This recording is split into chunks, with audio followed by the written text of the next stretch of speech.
Hi, Dr. Shi. This is such an interesting place. Yes, this is our interpreting lab where our students learn to interpret consecutively and simultaneously. Oh, but every one of us in Singapore is bilingual. Why is there a need to study translation? Translation involves more than just knowing two languages. In order to do a good job, you need to know the culture really deeply, and you need to have a special ability to communicate well in that culture.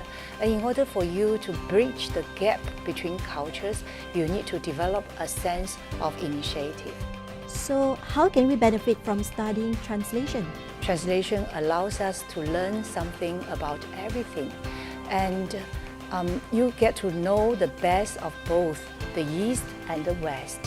And in the process, you become more versatile, open-minded, and flexible. We know that translation is a very popular subject in China. So, what are our advantages in doing translation in Singapore? China has become a world leader in many aspects. There has been an increasing demand for translation from Chinese to English. Our younger generation Singaporeans have a better command of English, and they are brought up in both cultures, so they can do a better job in translating from Chinese to English. What are the job opportunities in the current market concerning translation and interpretation? There are plenty of job opportunities in software, game, and internet industry where our translators work in the team of marketing and production to localize the products. Videos and film subtitling is also in good demand, so are the online novel translation. There are so many translation apps out there. Why do we still need to study translation? Translation apps can provide a rough idea of a foreign text, but their output cannot be used for official purposes without proper editing. A human translator usually can do a better job in capturing the nuances and rendering them accurately and appropriately. Could you give us 2 examples of good translation in Singapore? That's an easy question.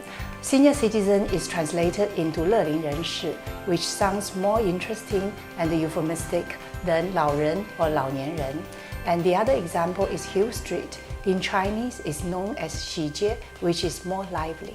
Give one example of poor translation and one hilarious translation found in Singapore. Oh, okay, you can spot a few if you pay attention. For example, we often visit economy rice stores, do we? These are the poor translation for 经济杂菜饭. And have you been to 胸罩街 in Singapore? That was once the poor translation of Bras Basah Road on a website. Hilarious, isn't it? Yeah. Can you tell us something special about the BA Translation and Interpretation program? It is the first and only undergraduate program in Singapore focusing on bilingual and bicultural communication. It is practice-oriented and has a good connection with local industry.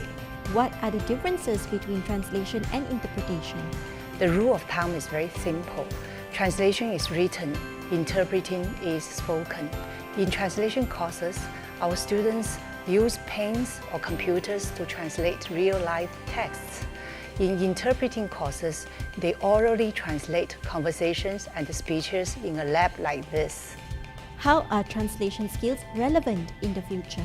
Apart from enhanced bilingual skills, you will pick up skills such as critical thinking, communication, analytical, and IT skills.